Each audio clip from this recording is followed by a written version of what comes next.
इस रक्षाबंधन की क्या आवश्यकता है, क्यों इसको हम मना रहे हैं। अब रक्षाबंधन का उद्देश्य क्या है कि भाई राखी इसलिए बांधते हैं कि वो हमारी रक्षा करेगा, और भाई की रक्षा कौन करेगा।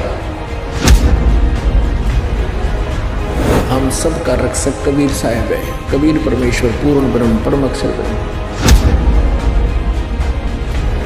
ये इस तरह के जो रीति रिवाजें हैं ये हमें पीड़ित करने के लिए है, हमारे को एक दूसरे से दूर करने वाली है। पुण्यात्मा परमात्मा को पाने में ये जो हमारी रीति रिवाज हैं ये भी बाधक हैं। परमेश्वर ने कहा है कि मन कर धीर बांध ले रे बौरे और छोड़ दे न पछलों की रीत। अब जैसे कल या आज जैसे भी राखी का त्योहार था, रक्षाबंधन का त्योहार था। इस रक्षाबंधन की क्या आवश्यकता है, क्यों इसको हम मना रहे हैं। ये काल के चलाए हुए अपने इस टाइम पास करने की खातिर, टाइम वेस्ट करने के लिए और हमें पीड़ित रखने के लिए एक ये रीति बना रखी है।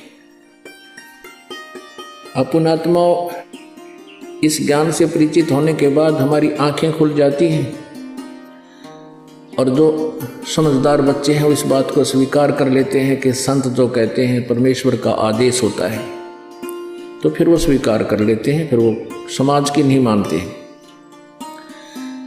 एक बहन ने बताया कि जी उपदेश लेने से पहले मैं राखी बांधने के लिए अपने भाई के वहाँ घर गई। वही रक्षाबंधन का दिन भाई की इंतज़ार कर रही थी। दुर्घटना के अंदर भाई की मृत्यु होगी, उसका शव आया, टक्कर मार मार कर रो रही थी। अब रक्षाबंधन का उद्देश्य क्या है कि भाई राखी इसलिए बांधते हैं कि वो हमारी रक्षा करेगा, और भाई की रक्षा कौन करेगा। हमारा रक्षक कहते हैं, जो रक्षक है उसको हम भूल चुके हैं। हम सब का रक्षक कबीर साहब है। कबीर परमेश्वर पूर्ण ब्रह्म परम अक्षर ब्रह्म। हम सब ने भाई और बहनों ने मिलकर परमेश्वर कबीर जी का रक्षाबंधन बांधना चाहिए, राखी, ताकि भाई और बहन दोनों का रक्षक हो जाए। कबीर साहब को रक्षाबंधन कैसे बंधेगा, हम उसकी शरण में आ जाएंगे। और जो जाकी शरणा बसे ताको ताकी लाज, जल सो ही मछली चढ़ जा बह जाते गजराज। हमने अपने परमात्मा को राखी बांधनी चाहिए। और दूसरा एक और दुख पैदा करती है ये रक्षाबंधन का दिन, जिन बहनों का भाई नहीं, अब वो रोती हैं पिछले कमरों में बैठ कर अकेली, आए हमारा भाई को नहीं, हम किसके राखी बांधेंगे। कोई चाचा के, कोई ताऊ के, कोई मामा के भाइयों की मुंह की तरफ ताकेंगे हैं, और फिर वो न सोचेंगे या पैसे लेने की मारी यहाँ आ जाती है, चाहे ना कहें पर अंदर में ज़रूर अवश्य होगा, ऐसा होगा। और हमने ऐसा ना करना है। हमने अपने ऊपर कर्जा नहीं चढ़ाना किसी का। तो इसलिए हमने रक्षाबंधन का त्योहार कैसे मनाना है, परमात्मा का नाम ले लेना है। और फिर ये 10वां दिन यहाँ त्योहार होता है, सत्संग होता है, इसमें आकर के हमने इस परमात्मा के ज्ञान को सुनना है।